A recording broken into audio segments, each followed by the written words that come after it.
Afghanistan, the land where empires come to die.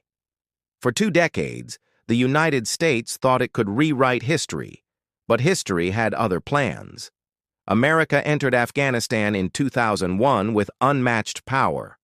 After the 9/11 attacks, the mission seemed simple: destroy al-Qaeda, remove the Taliban regime that sheltered Osama bin Laden, build democracy in the heart of Asia.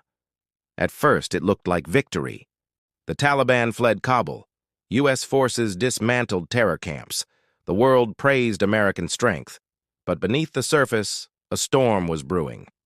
Afghanistan is not a land easily conquered. Its mountains hide warriors, its villages breed resistance. Empires before had failed here: the British, the Soviets. And now the United States was stepping into the same trap. America tried to build a new government from scratch. Billions of dollars flowed into Kabul. Roads, schools, hospitals were built. But corruption spread faster than progress. Warlords pocketed fortunes. Politicians betrayed the people. The Afghan elite lived in luxury. Villagers saw only broken promises, and every broken promise gave the Taliban new strength.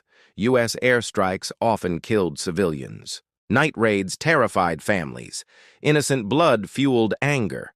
The Taliban positioned themselves as defenders of Afghan identity. They promised to fight the foreign occupiers. Guerrilla tactics became their weapon. By day, they disappeared into the mountains. The U.S. had drones, tanks, and satellites. The Taliban had patience, faith, and time. And time was their greatest weapon. American soldiers rotated every year. U.S. presidents changed every few years. They believed no matter how long it took, foreigners would leave, and history was on their side. Inside America, the truth was hidden. The Afghanistan papers revealed shocking confessions. U.S. officials admitted they had no clear strategy, no real understanding of Afghan culture, no honest way to measure success. Yet the war machine kept running. Defense contractors grew rich.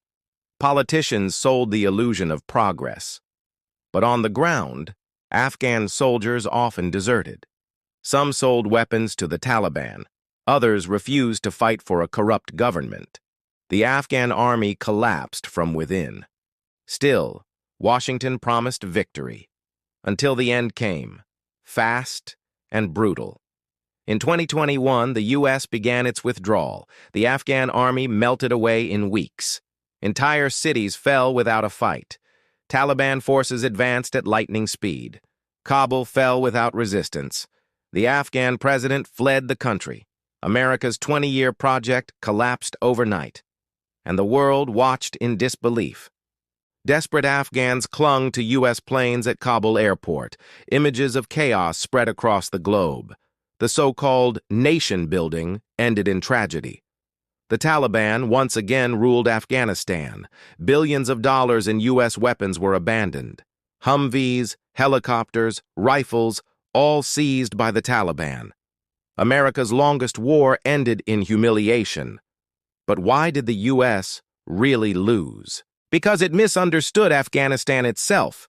You cannot import democracy at gunpoint. You cannot bomb villages into freedom. You cannot buy loyalty with corrupt money. And you cannot defeat an enemy that sees death as paradise. America fought with technology, but not with understanding. It tried to build a government without legitimacy. The Taliban fought with one vision and one purpose.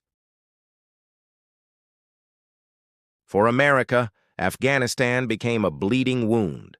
Trillions of dollars spent, thousands of American lives lost, hundreds of thousands of Afghan civilians killed, millions displaced into exile, entire generations scarred forever. Women lost freedoms once again under Taliban rule. Children grew up in endless war. The U.S. lost not just a war, but credibility. The world saw the limits of American power. Allies doubted America's promises. Enemies celebrated America's failure. And Afghanistan returned to the cycle of broken dreams. The graveyard of empires had claimed another victim. The U.S. didn't lose because it was weak. It lost because it never understood. Wars are not won by bombs alone. And in Afghanistan, that will was never on America's side. This is the truth about Afghanistan, why the U.S. lost after 20 years.